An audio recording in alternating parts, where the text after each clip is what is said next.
You were made for a purpose, Randall Thor. When the winds of Tarmangaden scour the earth, you will face the shadow and bring forth light again in the world. The prophecies must be fulfilled, or the Dark One will break free and remake the world in his image. The last battle is coming, and you were born to unite mankind and lead them against the Dark One. Balsamon is dead, Rand said hoarsely.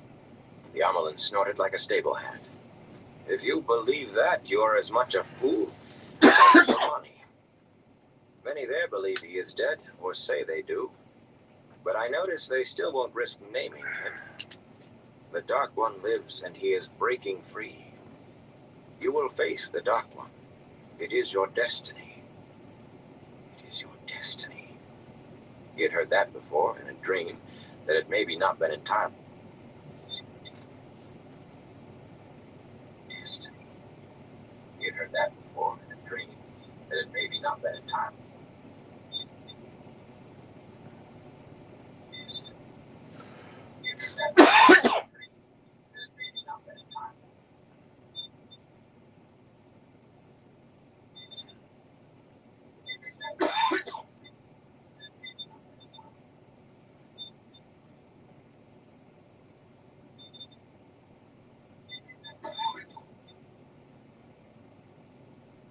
A dream. He wondered what the Amelin would say if she knew Balsamon had spoken to him in dreams. That's done with. Balsamon is dead. I saw him die. Suddenly it came to him that he was crouching like a toad, huddling under their eyes. He tried to form the void again, but voices whirled through his head, sweeping away every effort. It is your destiny. Babe lying in the snow. You are the dragon reborn.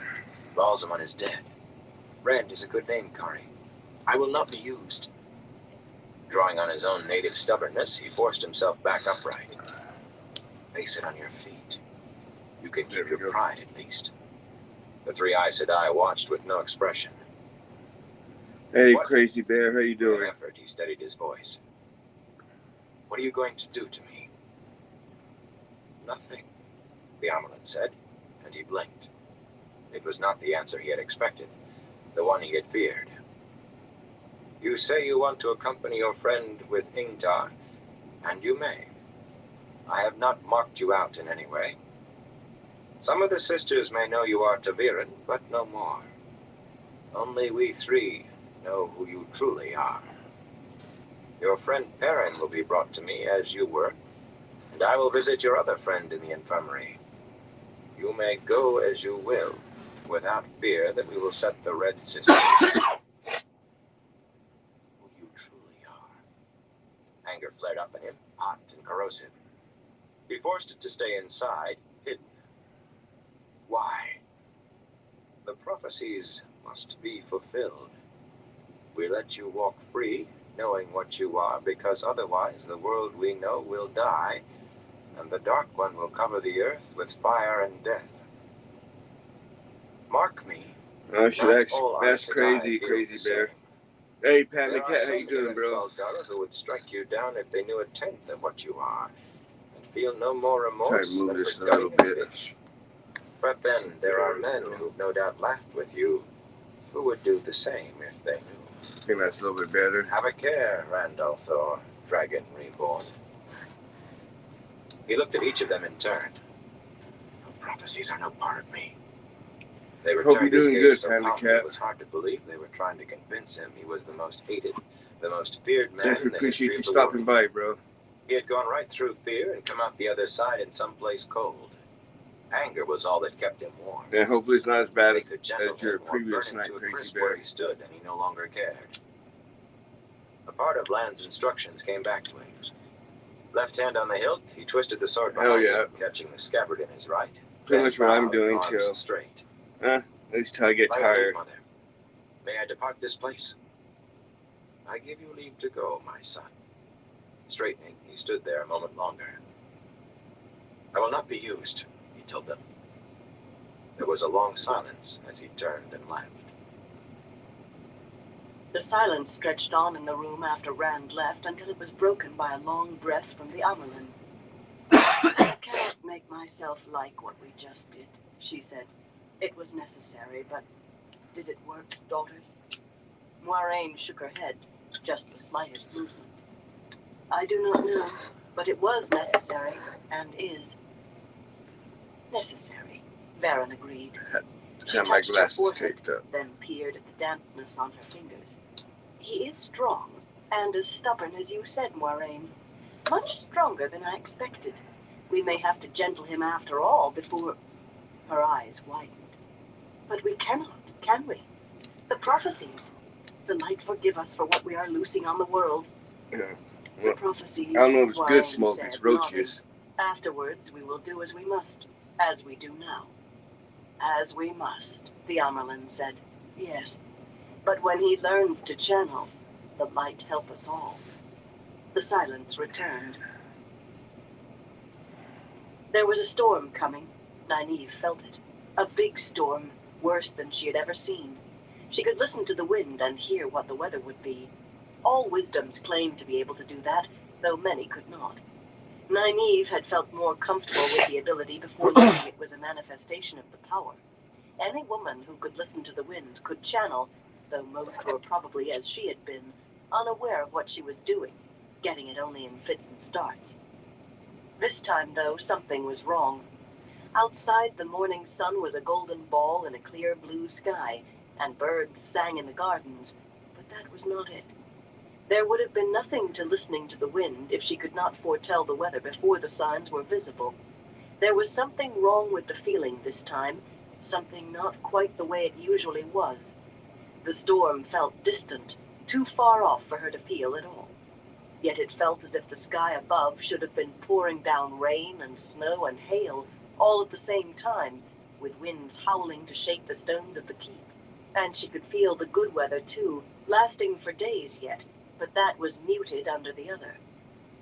A bluefinch perched in an arrow slot, like a mockery of her weather sense, peering into the hallway. When it saw her, it vanished in a flash of blue and white feathers. She stared at the spot where the bird had been. There is a storm, and there isn't. It means something, but what? Far down the hall, full of women and small children, she saw Rand striding away, his escort of women half running to keep up. Nynaeve nodded firmly. If there was a storm that was not a storm, he would be the center of it. Gathering her skirts, she hurried after him. Women with whom she had grown friendly since coming to Fal Dara tried to speak to her. They knew Rand had come with her and that they were both from the Two Rivers, and they wanted to know why the Amyrlin had summoned him. The Amyrlin's seat.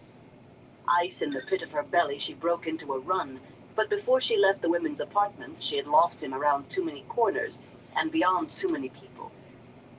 Which way did he go? She asked Nisura. There was no need to say who. She heard Rand's name in the conversation of the other women clustered around the arch. I don't know, Nynaeve. He came out as fast as if he had Heartsbane himself at his heels. As well he might, coming here with a sword at his belt. The Dark One should be the least of his worries after that. What is the world coming to? And him presented to the Amyrlin in her chambers, no less. Tell me, Nynaeve, is he really a prince in your land? The other women stopped talking and leaned closer to listen. Nynaeve was not sure what she answered, something that made them let her go on. She hurried away from the women's apartments, head swiveling at every crossing corridor to look for him, fists clenched. Light, what have they done to him? I should have gotten him away from Moiraine somehow, the light blind her. I'm his wisdom. Are you? A small voice taunted. You've abandoned Emond's Field to fend for itself. Can you still call yourself their wisdom? I did not abandon them, she told herself fiercely. I brought Mavra Malin up from Devon Ride to look after matters till I get back. She can deal well enough with the mayor and the village council, and she gets on well with the women's circle. Mavra will have to get back to her own village. No village can do without its wisdom for long. Nynaeve cringed inside. She had been gone months from Emond's Field. I am the wisdom of Emond's Field, she said aloud. A liveried servant carrying a bolt of cloth blinked at her, then bowed low before scurrying off. By his face, he was eager to be anywhere else. Blushing, Nynaeve looked around to see if anyone had noticed. There were only a few men in the hall, engrossed in their own conversations, and some women in black and gold going about their business, giving her a bow or curtsy as she passed. She had had that argument with herself 100 times before, but this was the first time it had come to talking to herself out loud. She muttered under her breath, then pressed her lips firmly together when she realized what she was doing. She was finally beginning to realize her search was futile when she came on Lan, his back to her, looking down on the outer courtyard through an arrow slit. The noise from the courtyard was all horses and men, neighing and shouting. So intent was Lan that he did not for once seem to hear her. She hated the fact that she could never sneak up on him, however softly she stepped. She had been accounted good at woodscraft back in Emond's Field, though it was not a skill in which many women took any interest. She stopped in her tracks, pressing her hands to her stomach to quiet a flutter. I ought to dose myself with rannel and sheep's tongue root, she thought sourly. It was the mixture she gave anyone who moped about and claimed they were sick or behaved like a goose. Rannel and sheep's tongue root would perk you up a little and did no harm, but mainly it tasted horrible, and the taste lasted all day. It was a perfect cure for acting the fool. Safe from his eyes, she studied the length of him, leaning against the stone and fingering his chin as he studied what was going on below. He's too tall, for one thing, and old enough to be my father for another. A man with a face like that would have to be cruel. No, not that. Never that. And he was a king. His land was destroyed while he was a child, and he would not claim a crown, but he was a king for that. What would a king want with a village woman? He's a warder, too, bonded to Moiraine. She has his loyalty to death and ties closer than any lover. She has him. She has everything I want. The light burn her. He turned from the arrow slit and began to go. Nynaeve. His voice caught and held close. I wanted to speak to you alone. You always seem to be in the women's apartment. That one hurt a little bit. Company. It took an effort to face him, but she was sure her features were calm when she looked up at him. I'm looking for Rand. She was not about to admit to avoiding him. We said all we need to say long ago, you and I. I shamed myself. I won't do again, and you told me to go away. I never said... He took a deep breath. I told you I had nothing to offer for bride price but widow's clothes. Not a gift any man could give a woman. Not a man who can call himself a man. I understand, she said coolly. In any case, a king does not give gifts to village women, and this village woman would not. Have you seen Rand? I need to talk to him. He was to see the Amyrlin. Do you know what she wanted with him? His eyes blazed like blue ice in the sun. She stiffened her legs to keep from stepping back, and met him glare for glare. The Dark One take Rand al'Thor and the Amyrlin seat both, he grated, pressing something into her hand. I will make you a gift and you will take it if I have to chain it around your neck. She pulled her eyes away from his. He had a stare like a blue-eyed hawk when he was angry. In her hand was a signet ring, heavy gold and worn with age, almost large enough for both her thumbs to fit through. On it a crane flew above a lance and crown, all carefully wrought in detail. Her breath caught. The ring of Malkieri kings. Forgetting to glare, she lifted her face. I cannot take this, Lan. He shrugged in an offhand way. It is nothing. Old and useless now. But there are those who would know it when they saw it. Show that and you will have guest right, and help if you need it, from any lord in the borderlands. Show it to a warder and he will give it, or carry a message to me. Send it to me, or a message marked with it, and I will come to you without delay and without fail. This I swear. Her vision blurred at the edges. If I cry now, I will kill myself. I can't. I do not want a gift from you, Al-Lan Mandragoran. Here, take it. He fended off her attempts to give the ring back to him. His hand enveloped hers, gentle but firm as a shackle. Then take it for my sake as a favor to me, or throw it away if it displeases you. I've no better use for it. He brushed her cheek with a finger, and she gave a start. I must go now, Nynaeve Mashiara. The Amelin wishes to leave before midday, and there is much yet to be done. Perhaps we will have time to talk on the journey to Tar Valon. He turned and was gone, striding down the hall. Nynaeve touched her cheek. She could still feel where he had touched her. Mashiara. Beloved of heart and soul, it meant, but a love lost, too. Lost beyond regaining. Fool woman. Stop acting like a girl with her hair still not braided. It's no use letting him make you feel. Clutching the ring tightly, she turned around and jumped when she found herself face to face with Moiraine. How long have you been there? She demanded. Not long enough to hear anything I should not have, the Aes Sedai replied smoothly. We will be leaving soon. I heard that. You must see to your packing. Leaving? It had not penetrated when Lan said it. I will have to say goodbye to the boys, she muttered, then gave Moiraine a sharp look. What have you done to Rand? He was taken to the Amerlin. Why? Did you tell her about... She could not say it. He was from her own village, and she was just enough older than he to have looked after him a time or two when he was little, but she could not even think about what he had become without her stomach twisting. The Amerlin will be seeing all three, Nynaeve. ta'veren are not so common that she would miss the chance to see three together in one place. Perhaps she will give them a few words of encouragement, since they are riding with Ingtar to hunt those who stole the horn. They will be leaving about the time we do, so you had better hurry with any farewells. Nynaeve dashed to the nearest arrow slit and peered down at the outer courtyard. Horses were everywhere, pack animals and saddle horses, and men hurrying about them, calling to each other. The only clear space was where the Amerlin's palanquin stood, its paired horses waiting patiently without any attendants.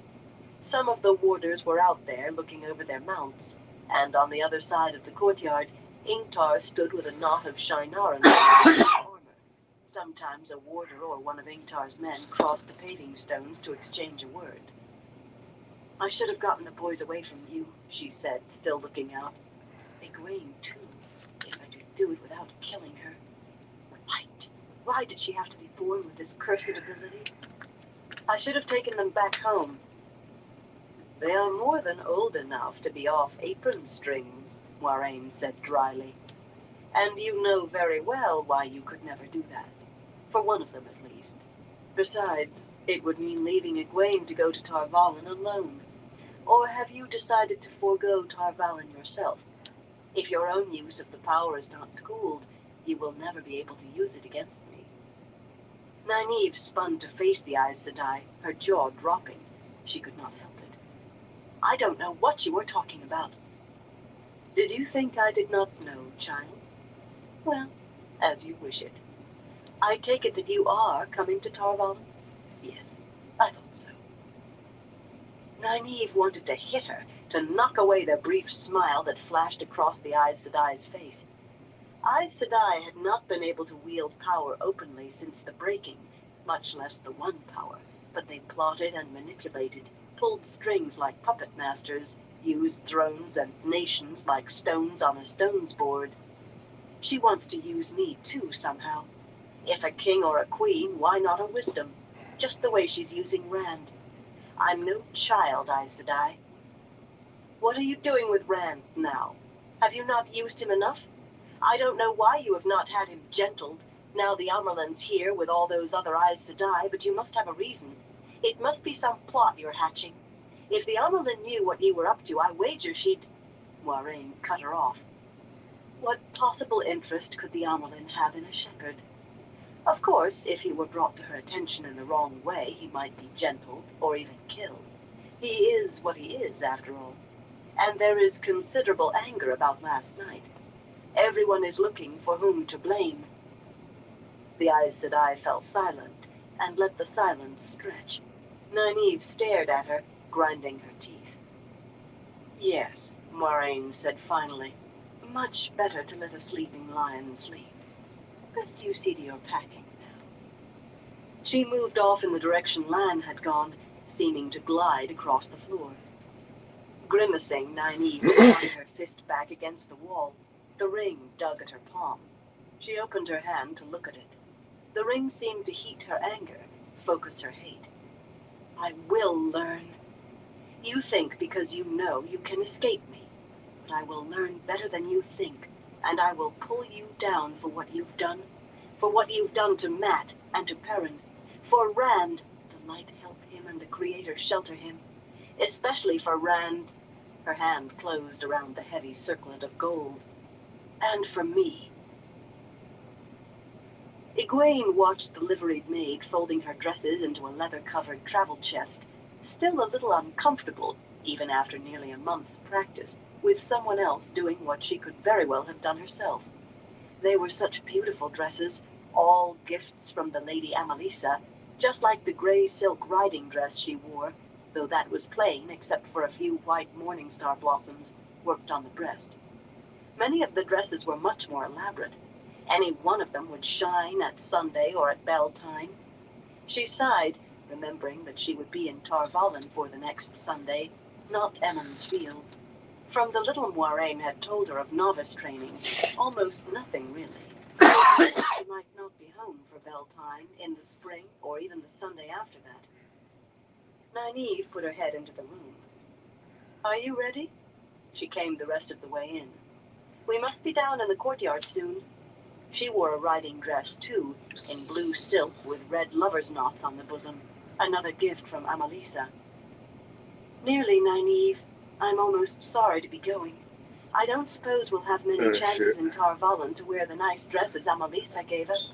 She gave an abrupt laugh. Still, Wisdom, I won't miss being able to bathe without looking over my shoulder the whole time. Yeah, that sucks when you run out, especially when you're a good distance away from her face did not where change, you can get supplies after again. a moment her cheeks colored. Egwene smiled. She's thinking about Lan. It was still odd to think of Nynaeve, the Wisdom, mooning after a man. She did not think it would be wise to put it to Nynaeve in quite that way, but of late, sometimes the Wisdom acted as strangely as any girl who had set her heart on a particular man, and one who doesn't have enough sense to be worthy of her at that. She loves him, and I can see he loves her, so why can't he have sense enough to speak up? I don't think you should call me Wisdom any longer, Nynaeve said suddenly. Egwene blinked. It was not required exactly, and Nynaeve never insisted on it unless she was angry or being formal. But this, why ever not? You are a woman now. Nynaeve glanced at her unbraided hair, and Egwene resisted the urge to hurriedly twist it into a semblance of a braid. Aes Sedai wore their hair any way they wanted, but wearing hers loose had become a symbol of starting on a new life. Right, you definitely don't want to run out of propane. We are two women, a long way then you won't from have much heat. And it will be longer still before we see home again. It will be better if you simply call me Nynaeve. We will see home again, Nynaeve. We will. Don't try to comfort the Wisdom girl, Nynaeve said gruffly, but she smiled. There was a knock at the door, but before Egwene could open it, Nisura came in, agitation all over her face. Egwene, that young man of yours is trying to come into the women's apartments. She sounded scandalized. And wearing a sword. Just because the Amyrlin let him enter that way, Lord Rand should know better. He is causing an uproar. Egwene, you must Used speak for to heat him. and for cooking, you definitely don't want to Nynaeve be without snorted. that. That young man is growing too big for his britches. When I get my hands on him, I'll lord him. Egwene put a hand on Nynaeve's arm. Let me speak to him, Nynaeve. Alone. Oh, very well. The best of men are not much better than housebroken. Nynaeve paused and added half to herself. But then, the best of them are worth the trouble of housebreaking. Egwene shook her head as she followed Nisura into the hall. Even half a year before, Nynaeve would never have added the second part. But she'll never housebreak Lan. Her thoughts turned to Rand. Causing an uproar, was he? Housebreaking, she muttered. If he hasn't learned manners by this time, I'll skin him alive. Sometimes that is what it takes, Nisura said, walking quickly. Men are never more than half civilized until they're wedded. She gave Egwene a sidelong glance. Do you intend to marry Lord Rand? I do not know. I'm not sure, but you are going to the White other gas has Tower, gone down or and not. Aes Sedai seldom wed.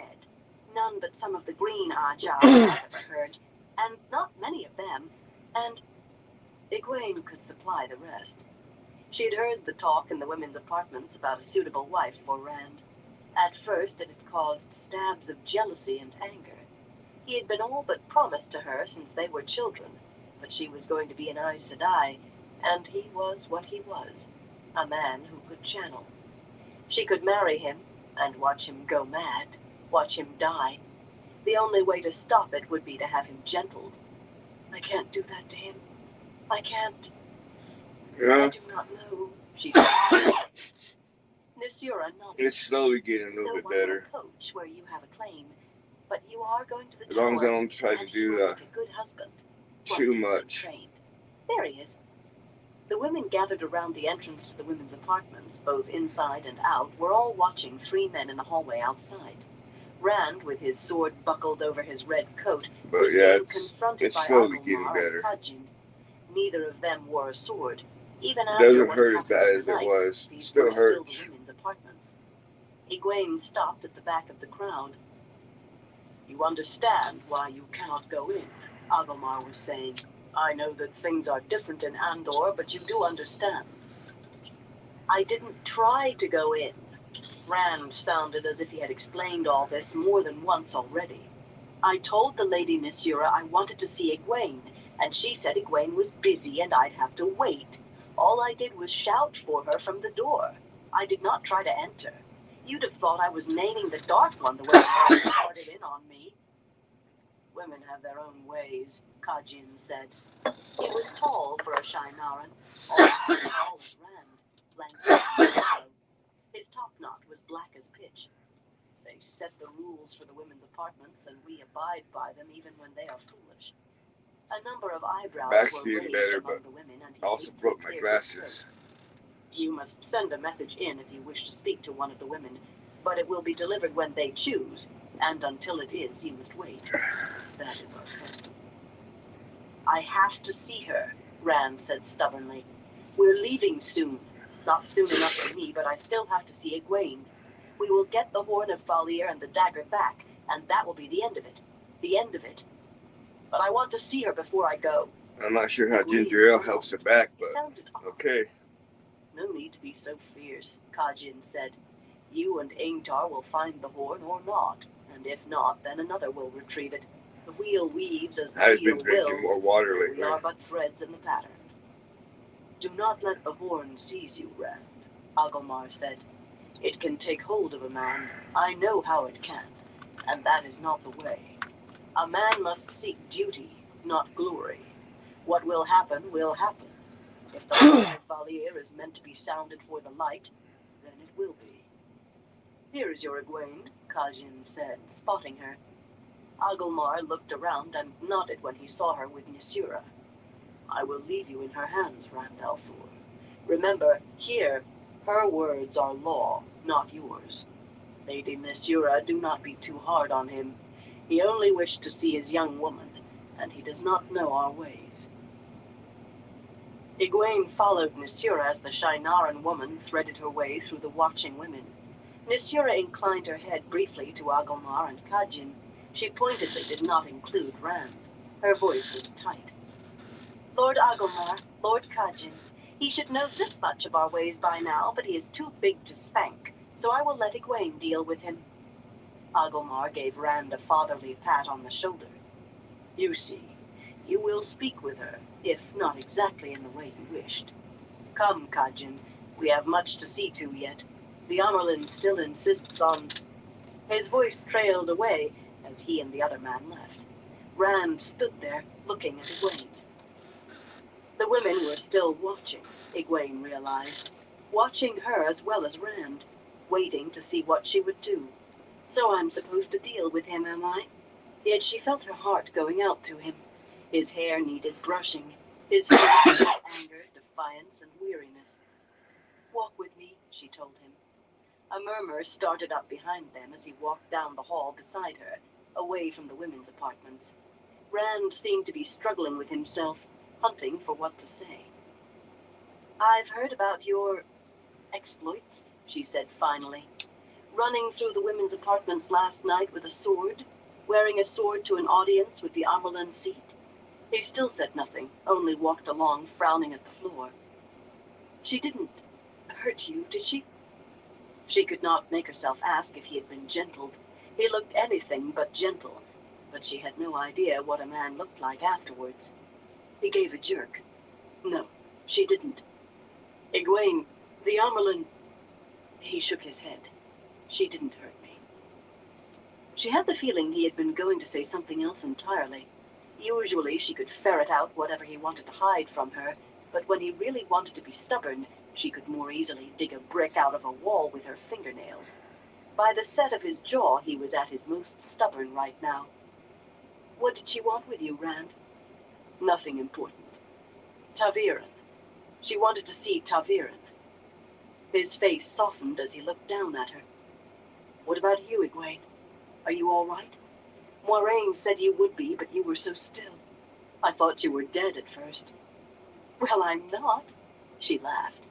She could not remember anything that had happened after she had asked Mat to go to the dungeons with her, not until waking in her own bed that morning. From what she had heard of the night, she was almost glad she could not remember. Moiraine said she would have left me a headache for being foolish if she could have healed the rest and not that, but she couldn't. I told you Fain was dangerous, he muttered. I told you, but you wouldn't listen. If that's the way you are going to talk, she said firmly, I will give you back to Nisura. She won't talk to you the way I am. The last man who tried to push his way into the women's apartments spent a month up to his elbows in soapy water, helping with the women's laundry, and he was only trying to find his betrothed and make up an argument. At least he knew enough not to wear his sword.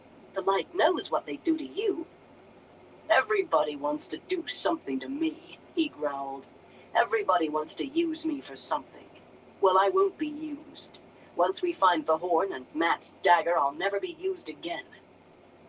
With an exasperated grunt, she caught his shoulders and made him face her. She glared up at him. If you don't start talking sense, Rand al'Thor, I swear I will box your ears. Now you sound like Nynaeve.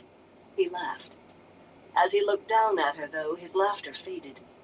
I suppose I'll never see you again. I know you have to go to Tar Valon. I know that. And you'll become an Aes Sedai. I'm done with Aes Sedai, Egwene. I won't be a puppet for them. Not for Moiraine or any of them. He looked so lost she wanted to put his head on her shoulder, and so stubborn she really did want to box his ears. Listen to me, you great ox. I am going to be an Aes Sedai, and I'll find a way to help you. I will. The next time you see me, you will likely want to gentle me. She looked around hastily. They were alone in their stretch of the hall. If you don't watch your tongue, I will not be able to help you. Do you want everyone to know? Too many know already, he said. Egwene, I wish things were different, but they aren't. I wish... Take care of yourself, and promise me you won't choose the Red Ajah. Tears blurred her vision as she threw her arms around him. You take care of yourself, she said fiercely into his chest. If you don't, I'll... She thought she heard him murmur, I love you. And then he was firmly unwrapping her arms, gently moving her away from him. He turned and strode away from her, almost running. She jumped when Nisura touched her arm. He looks as if you set him a task he won't enjoy, but you mustn't let him see you cry over it. That negates the purpose. Come, Nynaeve wants you. Scrubbing her cheeks, Egwene followed the other woman. Take care of yourself, you wool-headed lummox. Light, take care of him. Chapter 9. Leave-takings. The outer courtyard was in ordered turmoil when Rand finally reached it with his saddlebags and the bundle containing the harp and flute. The sun climbed toward midday. Men hurried around the horses, tugging at saddle girths and pack harness, voices raised.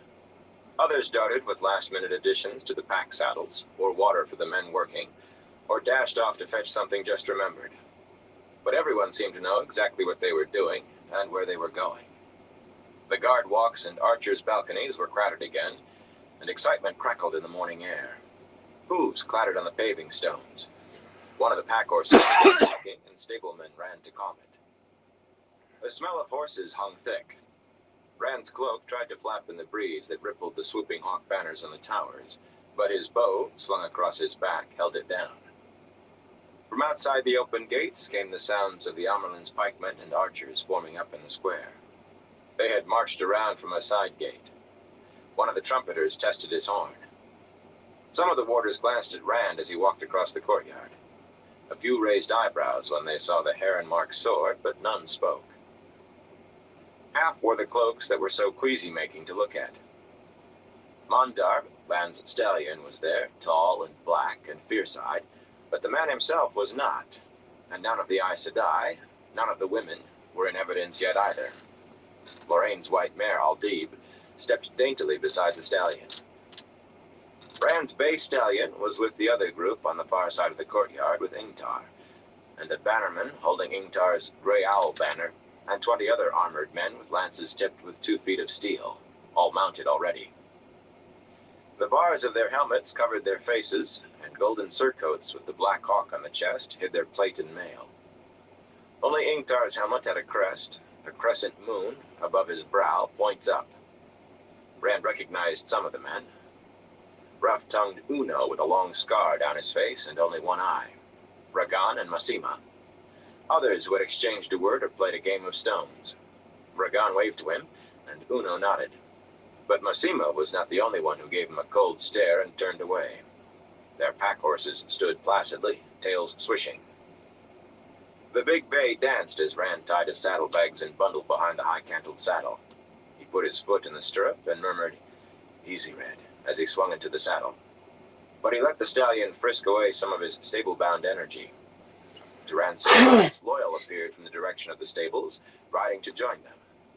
The Ogier's hairy fetlocked mount was as big and heavy as a prime Duran stallion. Beside it, all the other animals looked the size of Bella. But with Loyal in the saddle, the horse seemed almost a pony. Loyal carried no weapon that Rand could see. He had never heard of any Ogier using a weapon. Their steading were protection enough.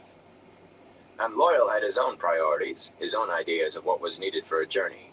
The pockets of his long coat had a telltale bulge, and his saddlebag showed the square imprints of books. The Ogier stopped his horse a little way off and looked at Rand, his tufted ears twitching uncertainly. "I didn't know you were coming," Rand said. "I think you would have had enough of traveling with us. This time there's no telling how long it will be, or where we will end up." Loyal's ears lifted a little. "There was no telling when I first met you either. Besides, what held then holds now. I can't let the chance pass to see history actually weave itself around ta'veren. And to help find the horn." Matt and Baron rode up behind Loyal and paused. Matt looked a little tired around the eyes, but his face wore a bloom of health. "Matt," Rand said, "I'm sorry for what I said. Baron, I didn't mean it. I was being stupid." Matt only glanced at him, then shook his head and mouthed something to Perrin that Rand could not hear. Matt had only his bow and quiver, but Perrin also wore his axe at his belt with its big half-moon blade balanced by a thick spike. "Matt? Perrin? Really, I didn't..." They rode on toward Ingtar. "That is not a coat for traveling, Rand," Loyal said. Rand glanced down at the golden thorns climbing his crimson sleeve and grimaced. Small wonder Matt and Perrin still think I'm putting on airs. On returning to his room, he had found everything already packed and sent on. All of the plain coats he had been given were on the pack horses, so the servants said. Every coat left in the wardrobe was at least as ornate as the one he wore. His saddlebags held nothing in the way of clothes but a few shirts, some wool stockings, and a spare pair of breeches. At least he had removed the golden cord from his sleeve, though he had the red eagle pin in his pocket. Plan had meant it for a gift, after all. "I'll change when we stop tonight," he muttered. He took a deep breath. "Loyal, I said things to you I should not have, and I hope you'll forgive me. You have every right to hold them against me, but I hope you won't." Loyal grinned and his ears stood up. He moved his horse closer. I say things I should not all the time. The elders always said I spoke an hour before I thought. Suddenly Lan was at Rand's stirrup, in his gray-green scaled armor that would make him all but disappear in forest or darkness. I need to talk to you, sheepherder. He looked at Loyal. Alone, if you please, builder. Loyal nodded and moved his big horse away. I don't know if I should listen to you, Rand told the warder. These fancy clothes and all those things you told me, they didn't help much. When you can't win a big victory, sheepherder, learn to settle for small ones. If you made them think of you as something more than a farm boy who'll be easy to handle, then you won a small victory. Now be quiet and listen. I've only time for one last lesson, the hardest. Sheathing the sword. You spent an hour every morning making me do nothing but draw this bloody sword and put it back in the scabbard. Standing, sitting, lying down. I think I can manage to get it back in the sheath without cutting myself. I said, listen, sheepherder, the warder growled. There will come a time when you must achieve a goal at all costs. It may come in attack or in defense. The only way will be to allow the sword to be sheathed in your own body. That's crazy, Rand said. Why would I ever... The warder cut him off. You will know when it comes, sheepherder. When the price is worth the gain and there is no other choice left to you. That is called sheathing the sword. Remember it.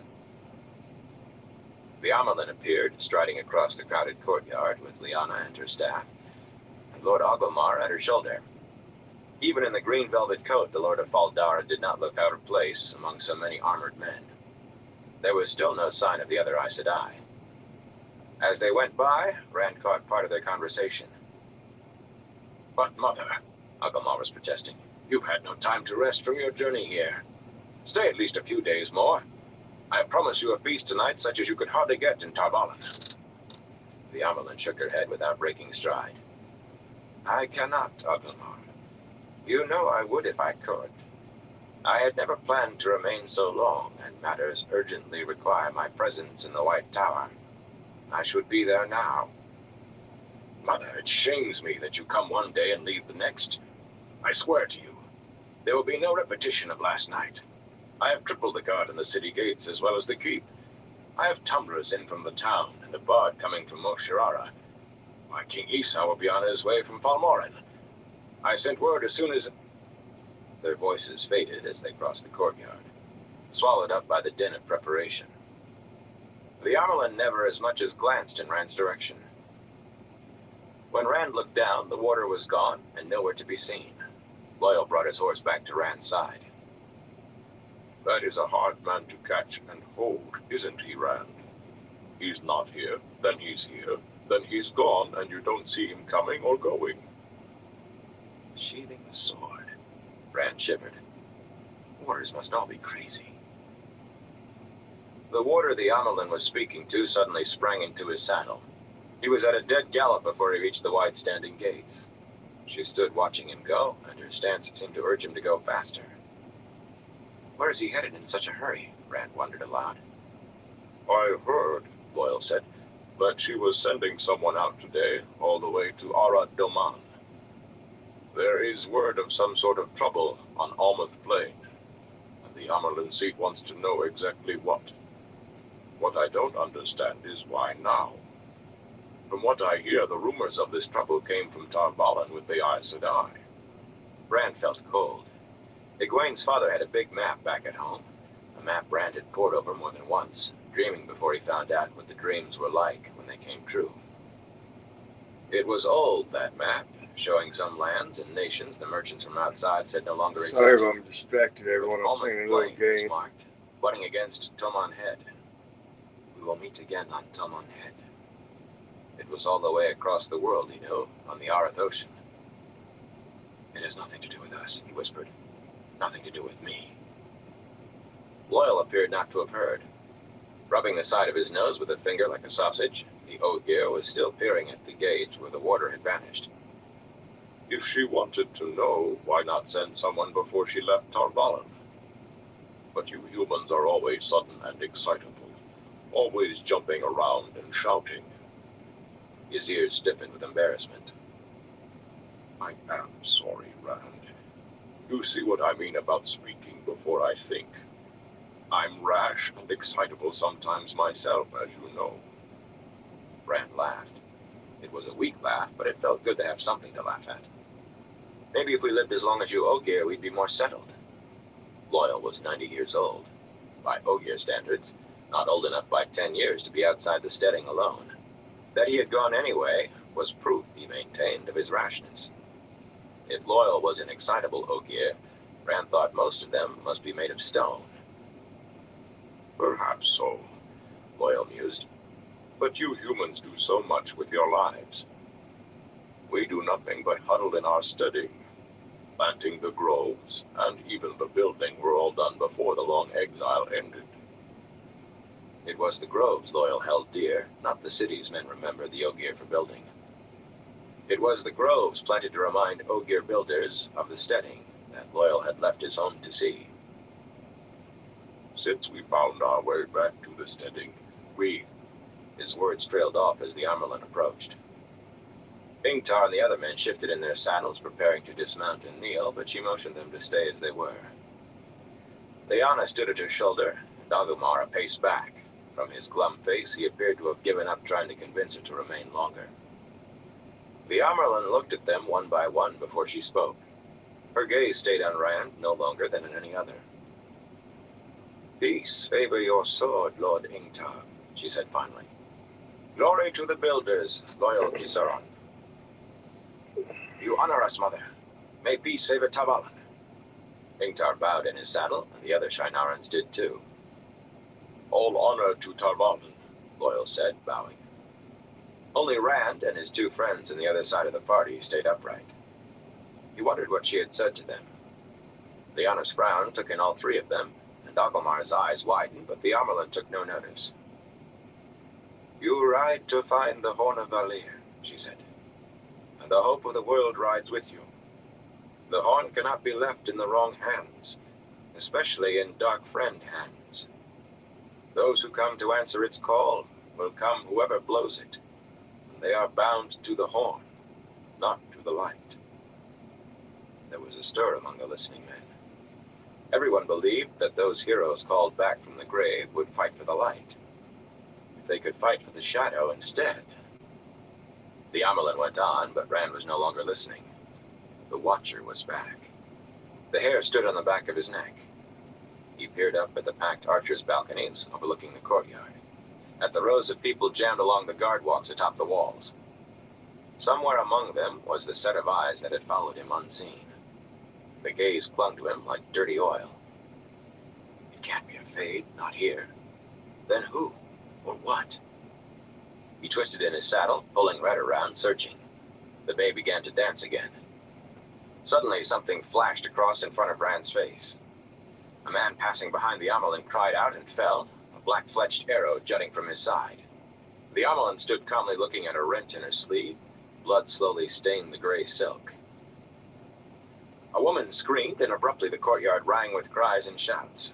The people on the walls milled furiously, and every man in the courtyard had his sword out. Even Rand, he was surprised to realize. Agumar shook his blade at the sky. "Find him!" he roared. "Bring him to me!" His face went from red to white when he saw the blood on the Amyrlin's sleeve. He fell to his knees, head bowed. "Forgive me, Mother. I have failed your safety. I am ashamed." "Nonsense, Agumar," the Amyrlin said. "Lyanna, stop fussing over me and see to that man. I've cut myself worse than this, more than once, cleaning fish. And he needs help now. Agumar, stand up. Stand up, Lord of Thaldara. You have not failed me, and you have no reason for shame. Last year in the White Tower, with my own guards at every gate and warders all around me, a man with a knife came within 5 steps of me. A white cloak, no doubt, though I've no proof. Please stand up, or I will be ashamed." As Agumar slowly rose, she fingered her sliced sleeve. A poor shot for a white-cloaked bowman, or even a Dark Friend. Her eyes flickered up to touch Rand's. If it was at me he aimed. Her gaze was gone before he could read anything on her face, but he suddenly wanted to dismount and hide. It wasn't aimed at her, and she knows it. Lyanna straightened from where she had been kneeling. Someone had laid a cloak over the face of the man who had taken the arrow. "He is dead, Mother." She sounded tired. "He was dead when he struck the ground. Even if I had been at his side, you did what you could, daughter. Death cannot be healed." Agomar moved closer. "Mother, if there are White Cloak killers about or dark friends, you must allow me to send men with you. As far as the river, at least. I could not live if harm came to you in Shinar. Please return to the women's apartments. I will see them guarded with my life until you are ready to travel." "Be at ease," she told him. "This scratch will not delay me a moment. Yes, I will gladly accept your men as far as the river, if you insist. But I will not let this delay Lord Ingtar a moment either. Every heartbeat counts until the horn is found again. Your leave, Lord Agomar, to order your oathman?" He bowed his head in assent. At that moment, he would have given her Faldara had she asked. The Amerlin turned back to Ingtar, and the men gathered behind him. She did not look at Rand again. He was surprised to see her smile suddenly. "I wager Ilion does not give its great hunt of the horn so rousing a send-off," she said. "But yours is the true great hunt. You are few, so you may travel quickly, yet enough to do what you must. I charge you, Lord Ingtar of House Shinoa. I charge all of you, find the Horn of Valir, and let nothing bar your way." Ingtar whipped his sword from his back and kissed the blade. "By my life and soul, by my house and honor, I swear it, Mother." "Then ride." Ingtar swung his horse toward the gate. Rand dug his heels into Red's flanks and galloped after him, disappearing through the gates. Unaware of what had occurred within, the Amerlin's pikemen and archers stood walling a path from the gates to the city proper, the flame of Tar Valon on their chests. Her drummers and trumpeters waited near the gates, ready to fall in when she left. Behind the rows of armored men, people packed the square in front of the keep. Some cheered Ingtar's banner, and others, no doubt, thought this was the start of the Amerlin seat's departure. A swelling roar followed Rand across the square. He caught up with Ingtar, where low-heaped houses and shops stood to either side, and more people thickly lined the stone-paved street. Some of them cheered too. Matt and Perrin had been riding at the head of the column with Ingtar and Loyal, but the two of them fell back when Rand joined them. How am I ever going to apologize if they won't stay near me long enough for me to say anything? Burn me, he doesn't look like he's dying. "Jengu and Nadao are gone," Ingtar said abruptly. He sounded cold and angry, but shaken too. "We counted every head in the keep, alive or dead, last night and again this morning. They are the only ones not accounted for." "Jengu was on guard in the dungeon yesterday," Rand said slowly. "And Nadao. They had the second watch. They always stayed together, even if they had to trade or do extra duty for it. They were not on guard when it happened, but they fought at Tarwin's Gap a month ago and saved Lord Agomar when his horse went down with Trollocs all around him. Now this. Dark friends." He drew a deep breath. "Everything is breaking apart." A man on horseback forced his way through the throng lining the street and joined him behind Ingtar. He was a townsman, by his clothes, lean, with a lined face and graying hair cut long. A bundle and water bottles were lashed behind his saddle, and a short-bladed sword and a notched sword breaker hung at his belt, along with a cudgel. Ingtar noticed Rand's glances. "This is Hurin, our sniffer. There was no need to let the Aes Sedai know about him. Not that what he does is wrong, you understand. The king keeps a sniffer in Falmoran, and there's another in Anko Dail.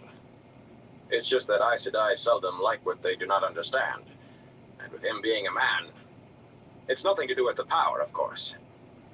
"Ah, you tell him, Hurin." "Yes, Lord Ingtar," the man said. He bowed low to Rand from his saddle. "Honor to serve, my lord." "Call me Rand." Rand stuck out his hand, and after a moment, Hurin grinned and took it. "As you wish, my Lord Rand. Lord Ingtar and Lord Khajiit don't mind a man's ways, and Lord Agomar, of course. But they say in the town you're an outland prince from the south, and some outland lords are strict for every man in his place." "I'm not a lord. At least I'll get away from that now. Just Rand." Hurin blinked. "As you wish, my lord, Rand." I'm a sniffer, you see. Been one 4 years this Sunday. I never heard of such a thing before then, but I hear there's a few others like me. It started slow, catching bad smells where nobody else smelled anything. And it grew. Took a whole year before I realized what it was. I could smell violence, the killing and the hurting. Smell where it happened. Smell the trail of those who did it. Every trail's different, so there's no chance of mixing them up. Lord Ingtar heard of it and took me in his service to serve the king's justice. You can smell violence? Rand said. He could not help looking at the man's nose. It was an ordinary nose, not large, not small. You mean you can really follow somebody who, say, killed another man by smell? I can that, my lord. Rand. It fades with time, but the worse the violence, the longer it lasts. I can smell a battlefield 10 years old, though the trails of the men who were there are gone. Up near the Blight, the trails of the Trollocs almost never fade. Not much to a Trolloc, but killing and hurting. A fight in a tavern, though, with maybe a broken arm, that smell's gone in hours. I can see where you wouldn't want Aes Sedai to find out. Ah, Lord Ingtar was right about the Aes Sedai, the light illumine them. Rand. There was one in Cairhien once, Brown Ajah, but I swear I thought she was red before she let me go. She kept me a month trying to find out how I do it. She didn't like not knowing. She kept muttering, "Is it old come again or new?" and staring at me until you would have thought I was using the one power. Almost had me doubting myself. But I haven't gone mad, and I don't do anything. I just smell it. Rand could not help remembering Moraine. Old barriers weaken. There is something of dissolution and change about our time. Old things walk again and new things are born. We may live to see the end of an age. He shivered. So we'll track those who took the horn with your nose. Ingtar nodded. Hurin grinned proudly and said, "We will that, Rand. I followed a murderer to Cairhien once, and another all the way to Moradon, to bring them back for the king's justice." His grin faded, and he looked troubled. This is the worst ever, though. Murder smells bad, and the trail of a murderer stinks with it. But this, his nose wrinkled. There were men in it last night.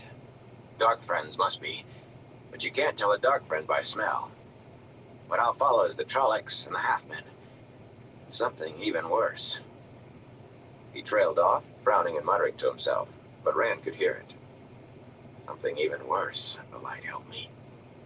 They reached the city gates, and just beyond the walls, Hurin lifted his face to the breeze. His nostrils flared, then he gave a snort of disgust. "That way, my Lord Ingtar." He pointed south. Ingtar looked surprised. "Not toward the Blight?" "No, Lord Ingtar." "Pah!" Hurin wiped his mouth on his sleeve. "I can almost taste them. South they went." "She was right then, the Amarlin seat," Ingtar said slowly. "A great and wise woman who deserves better than me to serve her. Take the trail, Hurin." Rand turned and peered back through the gates up the street to the keep. He hoped Egwene was all right. Nynaeve will look after her. Maybe it's better this way, like a clean cut, too quick to hurt till after it's done. He rode after Ingtar and the Grey Owl banner, south. The wind was making up, and cold against his back despite the sun. He thought he heard laughter in it, faint and mocking. The waxing moon lit the humid, night-dark streets of Ilion, which still rang with celebration left over from daylight. In only a few more days, the great hunt of the Horn would be sent forth with pomp and ceremony that tradition claimed dated to the age of legends. The festivities for the hunters had blended into the Feast of Tevin, with its famed contests and prizes for gleemen. The greatest prize of all, as always, would go for the best telling of the great hunt of the Horn. Tonight the gleemen entertained in the palaces and mansions of the city, where the great and mighty disported themselves, and the hunters came from every nation to ride out and find, if not the Horn of Valere itself, at least immortality in song and story. They would have music and dancing, and fans and ices to dispel the year's first real heat. But carnival filled the streets, too, in the moon-bright, muggy night. Every day was a carnival until the hunt departed, and every night. People ran past Baal Doman in masks and costumes bizarre and fanciful, many showing too much flesh. Shouting and singing they ran, a half-dozen together, then scattered pairs giggling and clutching each other, then 20 in a raucous knot. Fireworks crackled in the sky, gold and silver bursts against the black. There were almost as many illuminators in the city as there were gleemen. Doman spared little thought for fireworks or for the hunt. He was on his way to meet men he thought might be trying to kill him. He crossed the Bridge of Flowers over one of the city's many canals into the perfumed quarter, the port district of Ilion. The canal smelled of too many chamber pots, with never a sign that there had ever been flowers near the bridge. The quarter smelled of hemp and pitch from the shipyards and docks, and sour harbor mud, all of it made fiercer by heated air that seemed nearly damp enough to drink. Doman breathed heavily. Every time he returned from the North Country, he found himself surprised, for all he had been born there, at the early summer heat in Ilion. In one hand he carried a stout cudgel, the other hand rested on the hilt of the short sword he had often used in defending the decks of his river trader from brigands. No few footpads stalked these nights of revelry, where the pickings were rich and most were deep in wine. Yet he was a broad, muscular man, and none of those out for a catch of gold thought him rich enough, in his plain-cut coat, to risk his size and his cudgel. The few who caught a clear glimpse of him, when he passed through light spilling from a window, edged back till he was well past. Dark hair that hung to his shoulders and a long beard that left his upper lip bare framed a round face, but that face had never been soft, and now it was set as grimly as if he meant to batter his way through a wall. He had men to meet, and he was not happy about it. More revelers ran past singing off-key, wine mangling their words. The Horn of Valere, my aged grandmother, Doman thought glumly. It'd be my ship I do want to hang on to, and my life, fortune prick me. He pushed into an inn, under a sign of a big, white-striped badger dancing on its hind legs, with a man carrying a silver shovel. Easing the Badger, it was called, though not even Nita Sidoro, the innkeeper, knew what the name meant. There had always been an inn of the name in Ilion. The common room, with sawdust on the floor, and a musician softly strumming a 12-string bittern in one of the sea folks' sad songs, was well lighted and quiet. Nita allowed no commotion in her place, and her nephew, Billy, was big enough to carry a man out with either hand. Sailors, dock workers, and warehousemen came to the Badger for a drink and maybe a little talk, for a game of stones or darts. The room was half full now. Even men who liked quiet had been lured out by carnival. The talk was soft, but Doman caught mentions of the hunt and of the false dragon the Mirandians had taken, and of the one the Tyrans were chasing through Haddon Merk. There seemed to be some question whether it would be preferable to see the false dragon die or the Tyrans. Doman grimaced. False dragons, fortune prick me. There be no place safe these days. But he had no real care for false dragons, any more than for the hunt. The stout proprietress, with her hair rolled at the back of her head, was wiping a mug, keeping a sharp eye on her establishment. She did not stop what she was doing, or even look at him, really. But her left eyelid drooped, and her eyes slanted toward 3 men at a table in the corner.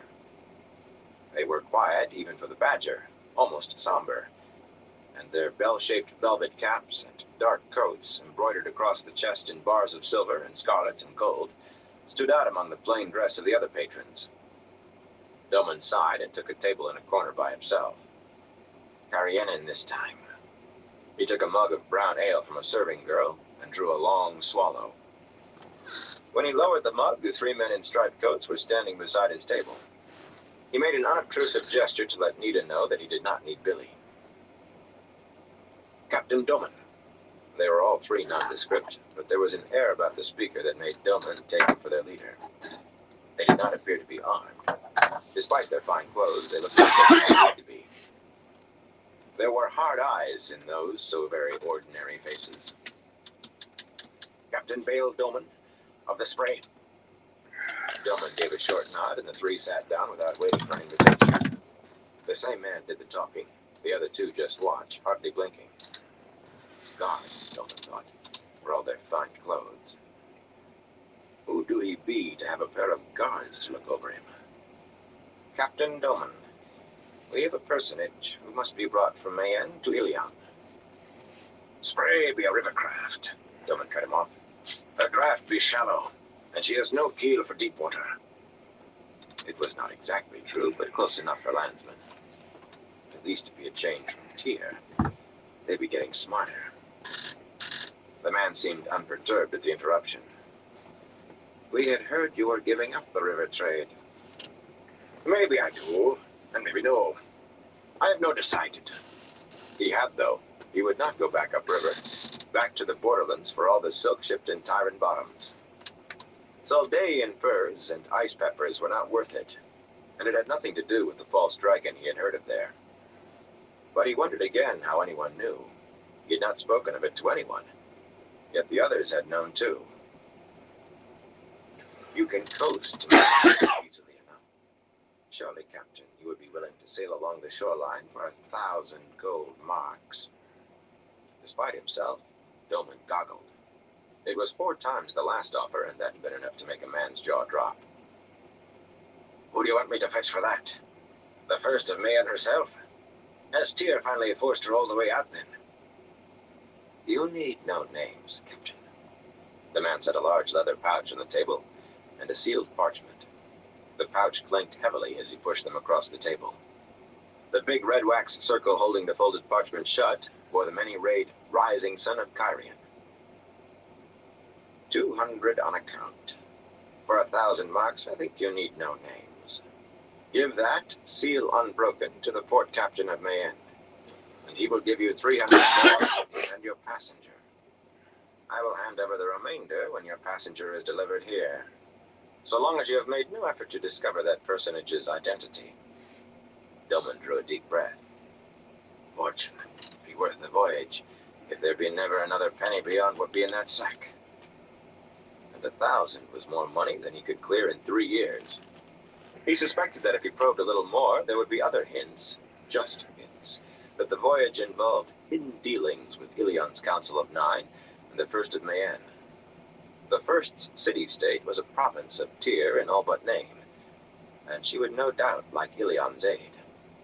And there were many in Ilion who said it was time for another war, that Tyr was taking more than a fair share of the trade on the Sea of Storms. A likely net to snare him, if he had not seen 3 like it in the past month. He reached to take the pouch, and the man who had done all the talking caught his wrist. Doman glared at him, but he looked back undisturbed. You must sail as soon as possible, Captain. At first light, Doman growled, and the man nodded and released his hold. At first light, then, Captain Doman. Remember, discretion keeps a man alive to spend his money. Doman watched the 3 of them leave, then stared sourly at the pouch and the parchment on the table in front of him. Someone wanted him to go east. Tyr or Mayenne, it did not matter so long as he went east. He thought he knew who wanted it. And then again, I have no clue to them. Who could know who was a dark friend? But he knew that dark friends had been after him since before he left Marathon, to come back downriver. Dark friends in Trollocs, of that he was sure. The real question, the one he had not even a glimmer of an answer for, was why. Trouble, Bale? Nita asked. You do look as if you had seen a Trolloc. She giggled, an improbable sound from a woman her size. Like most people who had never been to the borderlands, Nita did not believe in Trollocs. He had tried telling her the truth of it. She enjoyed his stories and thought they were all lies. All right, everyone. I'm going to call it into his life right now. No trouble, Nita. See if I can't He untied the pouch, lay down and get some sleep. And tossed it to her. I want to take everyone stopping by and everyone keeps coming then I'll back. give you another. Nita looked at Till the next time, everyone. Stay safe. Tarval and Mark.